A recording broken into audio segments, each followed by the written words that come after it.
ಸತ್ಯಂ ಅಮ್ಮ ಮಗಳು ಯೂಟ್ಯೂಬ್ ಚಾನಲ್ಗೆ ಸ್ವಾಗತ. ವಿಡಿಯೋ ನೋಡ್ತಿರೋ ಪ್ರತಿಯೊಬ್ಬರಿಗೂ ನನ್ನ ನಮಸ್ಕಾರಗಳನ್ನ ತಿಳಿಸ್ತಾ, ಹಾಗೆ ಎಲ್ರಿಗೂ ಕೂಡ ಶ್ರೀರಾಮನವಮಿ ಹಬ್ಬದ ಶುಭಾಶಯಗಳು. ಇವತ್ತಿನ ಈ ವಿಡಿಯೋದಲ್ಲಿ ಏಕಾದಶಿ ಬಗ್ಗೆ ತಿಳಿಸ್ಕೊಡ್ತಾ ಇದ್ದೀನಿ. ಮಂಗಳವಾರ ಅಂದರೆ ಏಪ್ರಿಲ್ 8ನೇ ತಾರೀಕು ಕಾಮದ ಏಕಾದಶಿ ಬರ್ತಿದೆ. ಚೈತ್ರ ಮಾಸದ ಮೊದಲನೇ ಏಕಾದಶಿ ಅಂತಲೇ ಹೇಳ್ಬೋದು. ಕೆಲವರಿಗೆ ಜನವರಿ ಹೊಸ ವರ್ಷ ಆದರೆ ಹಿಂದೂ ಸನಾತನಿ ಧರ್ಮದವ್ರಿಗೆ ಯುಗಾದಿಯಿಂದ ಹೊಸ ವರ್ಷ ಶುರುವಾಗುತ್ತೆ. ಈ ಹೊಸ ವರ್ಷದ ಮೊದಲನೇ ಏಕಾದಶಿ ಅಂತಲೇ ಹೇಳ್ಬೋದು ಕಾಮದ ಏಕಾದಶಿನ. ಪ್ರತಿಯೊಂದು ಏಕಾದಶಿಗೂ ಅದರದೇ ಆದ ಕಥೆಗಳಿರುತ್ತೆ. ಈ ಕಾಮದ ಏಕಾದಶಿ ಬಗ್ಗೆ ನಾನು ತಿಳ್ಕೊಂಡಿರೋ ಕಥೆನ ತುಂಬ ಚಿಕ್ಕದಾಗಿ ಈ ವಿಡಿಯೋ ಮೂಲಕ ನಿಮ್ಮೆಲ್ರಿಗೂ ಅರ್ಥ ಮಾಡಿಸೋ ಪ್ರಯತ್ನನ ಪಡ್ತೀನಿ. ಇದೇ ಮೊದಲನೇ ಬಾರಿ ಏಕಾದಶಿ ಜೊತೆಗೆ ಕತೆ ಕೂಡ ಹೇಳ್ತಿರೋದು. ರತ್ನಪುರಿ ಅನ್ನೋ ಒಂದು ಗ್ರಾಮ ಇರುತ್ತೆ. ನೀವು ಗ್ರಾಮ ಅಂತನಾದರೂ ಅನ್ಕೋಬೋದು, ರಾಜ್ಯ ಅಂತನಾದರೂ ಅನ್ಕೋಬೋದು. ಹೆಸರೇ ಸೂಚಿಸೋ ಹಾಗೆ ಅಲ್ಲಿ ಚಿನ್ನ, ಬೆಳ್ಳಿ, ಬಂಗಾರ, ರತ್ನ ಈ ಥರ ಆಭರಣಗಳೆಲ್ಲ ತುಂಬಿ ತುಳುಕ್ತಿರುತ್ತೆ ಆ ಊರು ಫುಲ್ಲು. ಮತ್ತು ಅಲ್ಲಿಗೆ ಸರ್ಪಗಳು ರಾಜರಾಗಿರ್ತಾರೆ.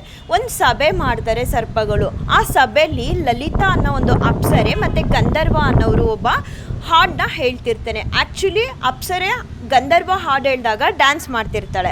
ಗಂಧರ್ವ ಮತ್ತು ಲಲಿತೆ ಇವರಿಬ್ಬರು ಕೂಡ ಹಸ್ಬೆಂಡ್ ಆ್ಯಂಡ್ ವೈಫು, ಗಂಡ ಹೆಂಡ್ತಿರು.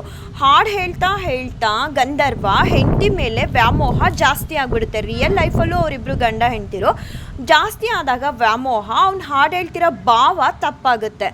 ಅದು ಆ ರಾಜಗಳಿಗೆ ಅಂದರೆ ಸರ್ಪಗಳಿಗೆ ಅರ್ಥ ಆದಾಗ ಏನು ಮಾಡ್ತವೆ, ಈ ಗಂಧರ್ವಂಗೆ ಶಾಪ ಕೊಟ್ಬಿಡ್ತವೆ. ನೀನು ಯಾವುದೋ ಒಂದು ವ್ಯಾಮೋಹದ ಮೇಲೆ ನೀನು ಹಾಡ್ತಿರೋ ಹಾಡನ್ನ ಭಾವನೆ ಬದಲಾಯಿಸ್ತಿದೀಯಾ, ನೀನು ರಾಕ್ಷಸ ಆಗು ಅಂತ ಹೇಳಿ ಶಾಪ ಕೊಟ್ಬಿಡ್ತಾರೆ. ಆ ಶಾಪ ಕೊಟ್ಟ ತಕ್ಷಣದಿಂದ ಆ ಗಂಧರ್ವ ರಾಕ್ಷಸ ಆಗ್ತಾನೆ.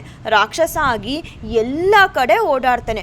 ಆದರೆ ಅವ್ರ ಹೆಂಡತಿ ಲಲಿತಾ ದೇವಿ ಇರ್ತಾರಲ್ಲ, ಅವರು ಅವ್ರ ಜೊತೆನೆ ಎಲ್ಲ ಕಡೆ ಅಲಿತಿರ್ತಾರೆ. ಹೀಗೆ ಒಂದು ಕಡೆ ಒಂದು ಋಷಿ ಮುನಿಗಳ ಹತ್ರ ಹೋದಾಗ ಅವ್ರ ಹತ್ರ ಲಲಿತಾ ದೇವಿ ತನ್ನೆಲ್ಲ ಕಷ್ಟಗಳನ್ನ ಋಷಿ ಮುನಿಗಳ ಹತ್ರ ಹೇಳ್ಕೊಂಡು ತನ್ನ ದುಃಖನ ವ್ಯಕ್ತಪಡಿಸ್ತಾಳೆ. ಆಗ ಋಷಿ ಮುನಿಗಳು ಹೇಳ್ತಾರಂತೆ, ಈ ರೀತಿ ಕಾಮದ ಏಕಾದಶಿ ಬರ್ತಿದೆ ಚೈತ್ರ ಮಾಸದಲ್ಲಿ, ಅದನ್ನು ನೀನೆಷ್ಟು ಶ್ರದ್ಧಾ ಭಕ್ತಿಯಿಂದ ಅರ್ಪಣೆ ಮಾಡ್ತೀಯೋ ಭಗವಂತನಿಗೆ ನಿನ್ನ ಗಂಡನ ಹೆಸರಲ್ಲಿ, ನಿನಗೆ ಒಳ್ಳೆಯದಾಗುತ್ತೆ, ಅವನ ಶಾಪ ವಿಮೋಚನೆ ಆಗುತ್ತೆ ಅಂತ ಹೇಳಿ ಹೀಗೆ ದಶಮಿ ದಿನ ನೀನು ಒಂದೊತ್ತು ಉಪವಾಸ ಇರಬೇಕು. ಮತ್ತು ಏಕಾದಶಿ ದಿನ ಕೂಡ ನೀನು ಪೂರ್ತಿ ದಿನ ಉಪವಾಸ ಇರಬೇಕು. ದ್ವಾದಶಿ ದಿನ ನಿನ್ನ ಉಪವಾಸನ ಕೈಬಿಟ್ಟು ಭಗವಂತನಿಗೆ ಈ ವ್ರತಾಚರಣೆನ ಸಮರ್ಪಣೆ ಮಾಡಿದಾಗ ನಿನ್ನ ಗಂಡನಿಗೆ ಬಂದಿರೋ ಅಂತಹ ಶಾಪ ವಿಮೋಚನೆ ಆಗುತ್ತೆ ಅಂತ ಹೇಳಿ ಋಷಿ ಮುನಿಗಳು ತಿಳಿಸ್ಕೊಡ್ತಾರೆ. ಆಗ ಆ ಲಲಿತಾದೇವಿ ಋಷಿ ಮುನಿಗಳ ಎದುರಿಗೇನೆ ಆ ವ್ರತಾಚರಣೆನ ಶ್ರದ್ಧಾ ಭಕ್ತಿ ನಿಷ್ಠೆಯಿಂದ ಆಚರಣೆ ಮಾಡ್ತಾಳೆ. ಅವಳು ಆಚರಣೆ ಮಾಡಿದ ಕೂಡಲೇ ಅವ್ರ ಗಂಡನಿಗೆ ಬಂದಂತಹ ಒಂದು ಶಾಪ ವಿಮೋಚನೆ ಆಗಿ ಮತ್ತೆ ಅವರು ಅವ್ರ ಗಂಧರ್ವ ಲೋಕಕ್ಕೆ ಹೋಗ್ತಾರೆ ಅನ್ನೋದು ಒಂದು ಕತೆ ಇದೆ. ಈ ಕಥೆನ ಅಂದರೆ ಈ ಕತೆ ಮಹತ್ವನ ಶ್ರೀಕೃಷ್ಣ ಪರಮಾತ್ಮ ಧರ್ಮರಾಯನ್ಗೆ ಹೇಳಿದ್ದಂತೆ.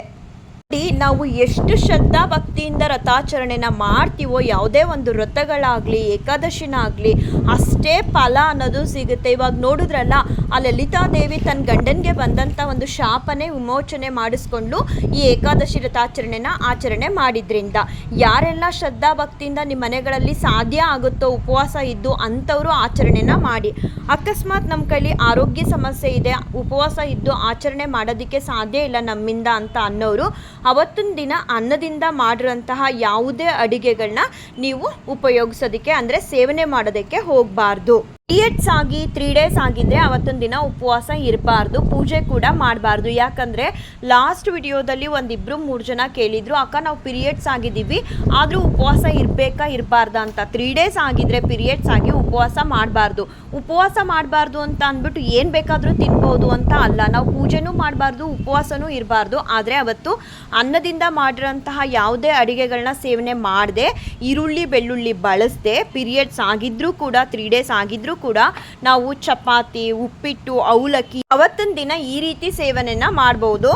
ಇವತ್ತು ನಮ್ಮನೇಲಿ ನಾನು ಶ್ರೀರಾಮ ನವಮಿ ಆಚರಣೆನ ಮಾಡೋ ಹಾಗಿರಲಿಲ್ಲ. ಆದರೆ ನನ್ನ ಮಗಳು ಹೋಗಿ ದೇವ್ರ ಮನೆಯಲ್ಲಿ ಆಚರಣೆನ ಮಾಡಿದ್ಲು. ಸಿಂಪಲ್ ಆಗಿ, ಅವಳಿಗೆ ಏನೂ ಮಾಡೋದಕ್ಕೆ ಬರಲಿಲ್ಲ ಅಂದ್ರೂ ದೇವ್ರಿಗೆ ದೀಪ ಎಲ್ಲ ಹಚ್ಚಿ ಅಲಂಕಾರನ ಗೊತ್ತಿರೋ ಅಷ್ಟು ಮಟ್ಟು ಮಾಡಿದ್ಲು. ಅವಳು ನಮ್ಮ ತಂದೆಯವರಿಂದ ಆಶೀರ್ವಾದ ಕೂಡ ಪಡ್ಕೊಂಡ್ಲು. ಆ ಕ್ಲಿಪ್ಪಿಂಗ್ಸ್ ಕೂಡ ಇಲ್ಲಿ ಅಪ್ಲೋಡ್ ಮಾಡ್ತೀನಿ. ನನ್ನ ತಂದೆಯವರಿಂದ ಎಲ್ಲರಿಗೂ ಒಳ್ಳೆಯದಾಗಲಿ ಅಂತ ಹೇಳ್ತಾ ಈ ವಿಡಿಯೋನ ಏನು ಮಾಡ್ತೀನಿ. ಶ್ರೀಕೃಷ್ಣಾರ್ಪಣಮಸ್ತು, ಶ್ರೀಕೃಷ್ಣಾರ್ಪಣಮಸ್ತು, ಶ್ರೀಕೃಷ್ಣಾರ್ಪಣಮಸ್ತು. ಶ್ರೀರಾಮ ರಾಮ ರಾಮೇತಿ ರಮೇ ರಾಮೇ ಮನೋರಮೆ ಸಹಸ್ರನಾಮ ತತ್ತುಲ್ಯಂ ರಾಮನಾಮ ವರಾನನೆ. ಶ್ರೀರಾಮ ರಾಮ ರಾಮೇತಿ ರಮೇ ರಾಮೇ ಮನೋರಮೆ ಸಹಸ್ರನಾಮ ತತ್ತುಲ್ಯಂ ರಾಮನಾಮ ವರಾನನೆ. ಶ್ರೀರಾಮ ರಾಮ ರಾಮೇತಿ ರಮೇ ರಾಮೇ ಮನೋರಮೆ ಸಹಸ್ರನಾಮ ತತ್ತುಲ್ಯಂ ರಾಮನಾಮ ವರಾನನೆ.